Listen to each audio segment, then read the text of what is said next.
मंदिर रे पहुँचिकी भी न्यांसु जमा भी चुप हो न थाए। पूजा केमिति हब सी जमा भी चुप हो न थाए। सेमिति भेमारड़ी छाड़ुथिला तार से कांद कांद मुहरे जेमिति भी हो पूजा संपूर्ण करा जाइथिला। अच्छा तापरे जेमिति गोटे मियाँ देखिछि न्यांसु आमर चुप हो जाइथिला। लागुछि जेमिति भोला बाबांकर चमत्कार थिला।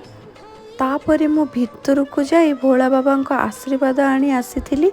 भाईना कहवा अनुसार सालुकना आउ गुआ को नदी रे भसई देइथिली। तापरे न्यांसु पाई जोड़ाए बाजा किणा जाइथिला।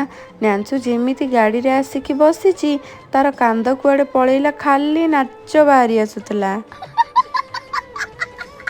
एमिति भोक होउथिला गोटे शुद्ध शाकाहारी होटेल रे रखी पेट शांति करा जाइथिला। भोला बाबांको दर्शन करी न्यांसुर जट भलरे भलरे पकई देइथिलु। गाड़ी सारा गीत गाई गाई घर को फेरी आसीथिलु।